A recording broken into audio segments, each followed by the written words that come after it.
Yap, kembali lagi bersama saya, di Strategi Facebook Mengubah Hidup dengan Internet, dan pelajaran hari ini adalah mengenai human psychology, mengenai psikologi dari manusia dan hubungannya sebenarnya apa di Facebook. Namun sebelumnya, sekali lagi yang kita akan bahas lebih lanjut di sini adalah mengenai Facebook, kenapa kita akan beriklan di Facebook, dan sebelum saya masuk mengenai human psychology, saya akan memperlihatkan satu fakta dulu yang mungkin agak mencengangkan bagi Anda, yaitu adalah why Facebook, kenapa kita pilih Facebook sebagai marketing platform kita. Yang pertama adalah 1 menit dari 8 menit yang 1 dari 8 menit yang orang habiskan di internet itu sepenuhnya di Facebook. Jadi ada 1 menit di Facebook dari 8 menit yang setiap orang habiskan di Facebook. Kemudian mungkin pertanyaan berikutnya, kenapa Facebook lagi? Karena Facebook adalah rajanya mengetahui ketertarikan Anda. Sekali lagi, untuk mendapatkan hasil yang sangat baik, yang luar biasa untuk usaha marketing Anda, itu Anda harus menargetkan kepada orang-orang yang telah suka, dan Facebook adalah rajanya dalam mengetahui minat Anda, ketertarikan Anda akan suatu hal, baik itu mengenai live, mengenai music, mengenai marketing, mengenai Anda bisa baca semua di sini sendiri ya. Pokoknya sangat banyak hal yang bisa kita ketahui dari ketertarikan seseorang di Facebook. Dan sekali lagi, marilah kita masuk ke konsep pertama, yaitu yang pertama adalah yang saya ingin sampaikan adalah manusia adalah makhluk sosial. Kita mau berbagi, kita mau saling berhubungan dan saling mengetahui ya, karena kita adalah sama manusia. Dan kalau dihubungkan lagi dengan Facebook, nah disinilah kita kan mau saling berbagi, mau saling berhubungan, mau saling mengetahui. Biasanya kan seperti dulu ya, sewaktu Anda masih duduk di bangku SD, SMP dan SMA, ada kalanya di mana Anda melihat teman-teman Anda mengumpulkan seluruh biodata dari teman-teman yang lain, kemudian mengumpulkannya dalam satu binder, dan biodatanya itu dikoleksi mungkin dengan kertas yang berbeda-beda, dan dikumpulkan dalam satu binder ya. Saya pikir Anda ingat akan hal tersebut. Tapi itu zaman dulu. Kalau Anda adalah anak zaman sekarang, mungkin nggak ada lagi yang seperti itu. Sekali lagi, kita mau saling berhubungan, saling mengetahui di Facebook, ya kita bisa saling mengupdate status dan segala hal yang membuat kita bisa berhubungan satu sama lain dengan teman kita ataupun teman baru. Kita juga bisa saling mengetahui apa jadinya kalau apakah yang terjadi ketika kita berada di Facebook, ya kita langsung melihat about section mengenai teman kita, apa sih yang dia suka. Kalau kita juga suka, ya kita juga klik like dari hal yang disuka dari teman kita tersebut. Jadi kenapa Facebook? Why Facebook? Karena Facebook tahu merupakan platform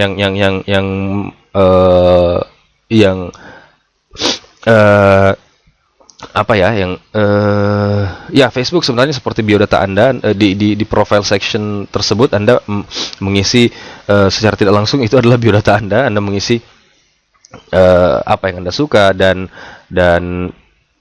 ya hal-hal lain yang berhubungan dengan Anda, begitu ya. Jadi itu gunanya Facebook ketika dihubungkan dengan marketing gitu. Nah, inilah kuncinya gitu. Anda bisa menargetkan kepada orang-orang tertentu, mungkin yang kalau misalnya Anda mau menjual kopi, ya Anda bisa menargetkan orang-orang yang menyukai kopi. Kalau misalnya Anda adalah seorang penjual kamera, Anda bisa menargetkan orang-orang yang menyukai fotografer dan bekerja sebagai fotografer. Kemudian ketika Anda ingin menjual baju, Anda bisa menargetkan orang-orang yang menyukai fashion atau sudah berada di industri fashion.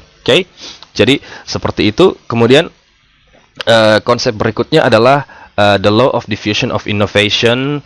Maksudnya apa? The law of diffusion of innovation ini saya jelaskan, saya akan perbesar. Manusia dibagi-bagi menjadi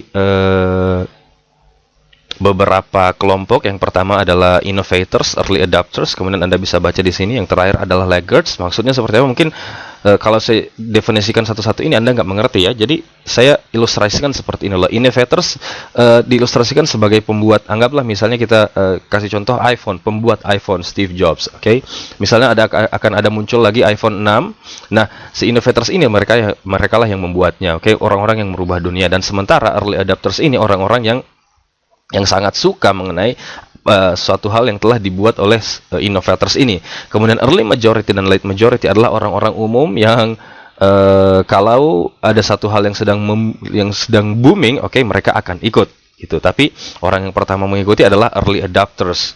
Kalau misalnya uh, early majority ini butuh 1 minggu untuk membeli iPhone 6 karena mereka ingin mengetahui inovasinya, oke, mereka akan beli 1 minggu kemudian. Tapi kalau early adopters pada saat hari launching mereka langsung beli gitu. Jadi kita bisa tahu early adopters ini adalah orang-orang yang sudah tertarik akan satu hal ya, akan hal-hal yang spesifik. Jadi rencananya adalah Anda akan menargetkan early adopters ini atau innovators ini yang sebenarnya sudah menyukai satu hal yang spesifik. Oke, jadi mari kita pindah ke Facebook untuk melihat hal tersebut. Oke, kita sudah masuk di halaman depan Facebook dan sekarang kita akan masuk ke Facebook. Oke, saya akan perlihatkan bagaimana caranya Anda mendapatkan mengetahui. Oke, mengetahui. Tunggu sebentar. Aduh.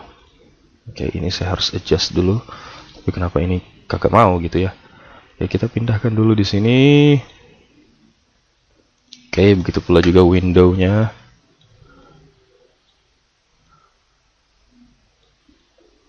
Oke, dan sekarang kita sudah masuk ke Facebook dan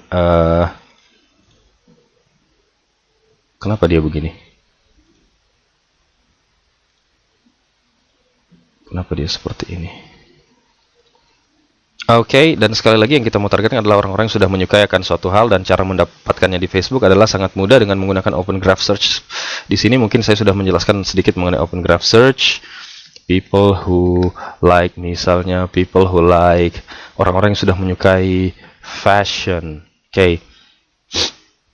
Nah, ini ada 4 juta orang yang telah menyukai fashion, dan Anda bisa lihat di sini. Kalau misalnya Anda terus scroll ke bawah, akan ada terus muncul orang-orang. Dan kalau misalnya Anda mau menjual baju, yang Anda mau targetkan adalah orang-orang yang telah menyukai fashion tersebut. Kayak ataupun mungkin Anda mau menjadi headhunters, Anda mau menargetkan orang-orang yang telah bekerja di satu perusahaan, oke, people who works at Sogo, ini Kuala Lumpur, Malaysia, dan Anda bisa menemukan sangat banyak yang jelas. Kita fokus dulu people who like ya, kita ambil contoh lagi Zoya, oke, people who like Zoya. Ketika Anda mau menjual jilbab atau hal-hal yang menyangkut mengenai busana muslim, ya Anda bisa menargetkan kepada orang-orang yang telah menyukai Zoya ini, dan Anda bisa scroll ke bawah, dan ini pun bisa lebih spesifikkan current city-nya di mana. Anda misalnya mau di Makassar, dan akan muncul semua. Dan inilah kuncinya, salah satu cara untuk menargetkan orang-orang yang telah menyukai dari satu hal tersebut ya. Oke. Oke, dan inilah yang kita sebut early adopters, orang-orang yang telah menyukai satu hal tertentu, oke? Dan itulah yang Anda ingin targetkan. Sekali lagi, jadi konsepnya adalah targetkan orang-orang yang sudah tertarik, oke? Dan saya pun paling sering mendapatkan pembeli dari orang yang sudah tertarik akan suatu hal. Dan jika Anda sudah tahu orang-orang yang sudah membeli akan satu hal tertentu, ya lebih mudah lagi menjual kepada orang-orang yang sudah membeli tersebut, karena mereka telah mengeluarkan uangnya untuk membeli satu barang atau jasa ya. Oke. Jadi konsepnya sudah paham. Saya akan menuntun Anda juga nanti pada saat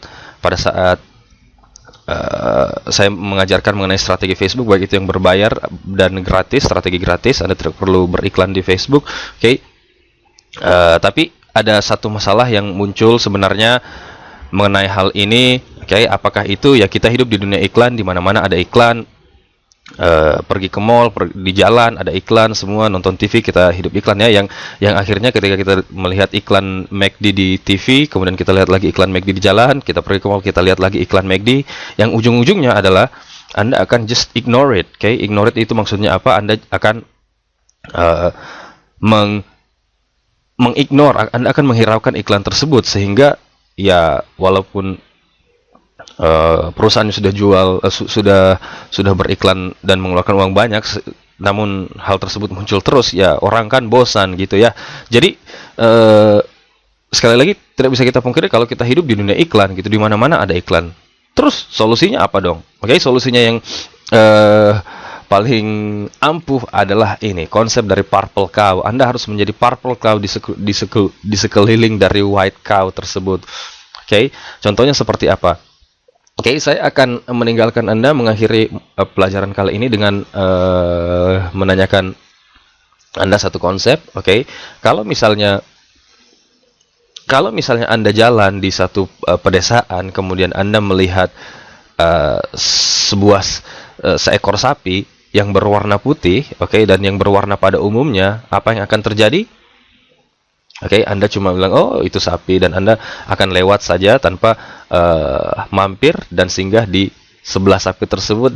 Tapi apa jadinya jika sapi tersebut warna-warna yang mencolok seperti sapi warna ungu? Apa yang akan terjadi? Anda akan singgah dan mungkin memperlambat mobil Anda, dan Anda akan melihat, wow, ada sapi ungu gitu. Tapi yang terjadi kalau Anda melihat sapi pada umumnya, Anda akan menghiraukan sapi tersebut karena Anda sudah melihat sangat sering mengenai sapi tersebut. Jadi intinya adalah Anda harus membuat diri Anda menjadi berbeda. Kenapa berbeda itu baik? Karena Anda akan mengattract lebih banyak orang, oke? Karena sapi ini pasti akan mengattract banyak orang, dan orang tersebut akan kaget dan melihat, wah, ada sapi baru, sapi warna ungu gitu ya. Oke, jadi konsepnya Anda sudah dapatkan semua. Jika Anda ingin memahami lebih lanjut, ya Anda bisa ulangi terus-menerus video ini, oke? Jadi itu pemahaman mengenai human psychology. Thank you so much and see you in the next video.